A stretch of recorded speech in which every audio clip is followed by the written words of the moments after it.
Hello again. Now we're going to talk about control over the processes and giving the client permission. In this section, we will discuss several central points of therapy, namely putting the work of it into the hands of the client. We now are beginning to use another term for therapy, that is, the transformative process for the client, partly to remove the stigma from it and take it out of the pathological sphere. In passing, we have mentioned the points discussed in this section before.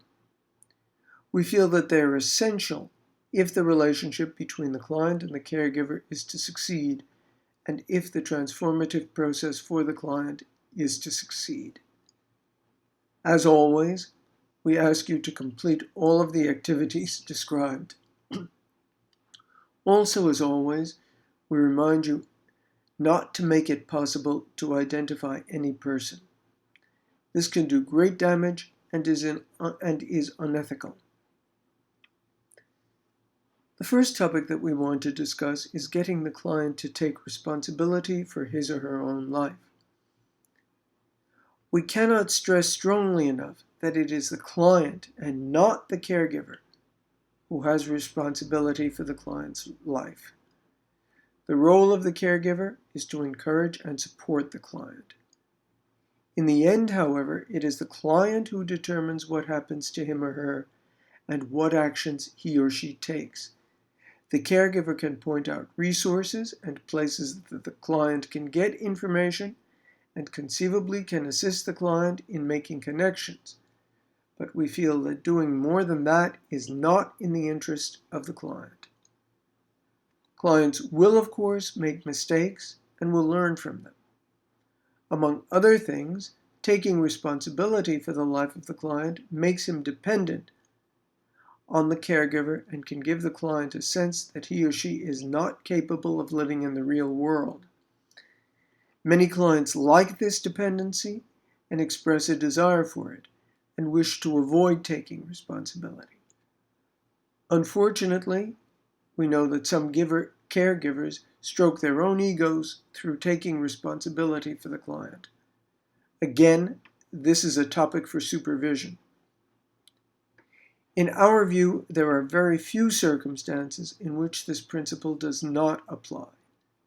Those are when the client would physically harm himself or another person or an animal. Another circumstance is when the client is a psychopath or a sociopath.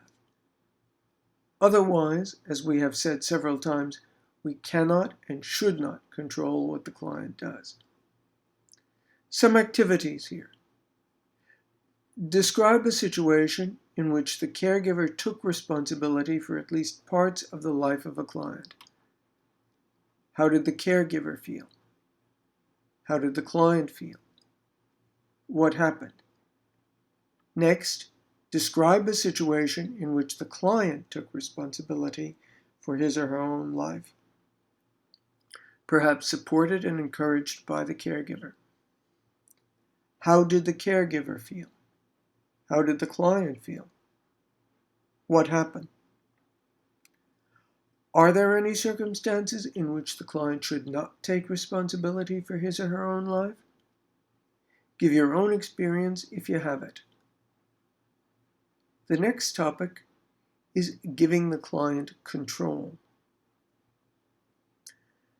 Many clients feel completely powerless to control their own lives, that everything is being controlled from the outside by other people and by circumstances. While some things are, of course, determined, a surprising number of things can be manipulated and changed, even if slightly. Frequently, the client is not used to doing that. This kind of control is extremely good for the self-image of the client and for his or her self-esteem. Thus, it is one of the roles of the caregiver to encourage and support the client in taking as much control as possible. To external people in the client's life, this may seem like rebellion. Again, it is the role of the caregiver to support and encourage the client in this, despite the pushback. Very infrequently, this can go too far. Eventually, a balance will be reached with the client having as much control as possible. Of course, this is very individual.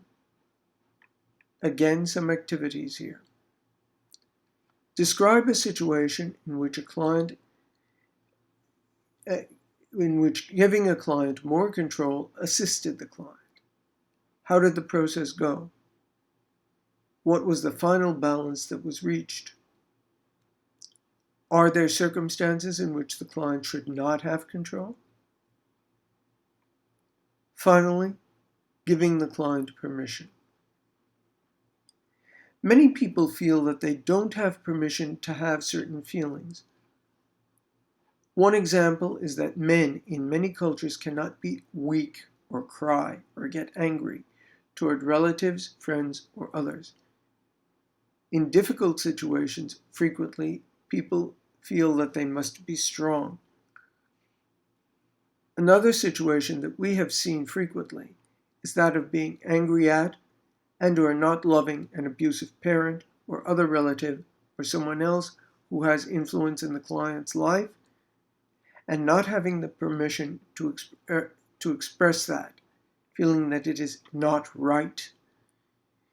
In some places, even speaking against the government or authority in general is not permitted.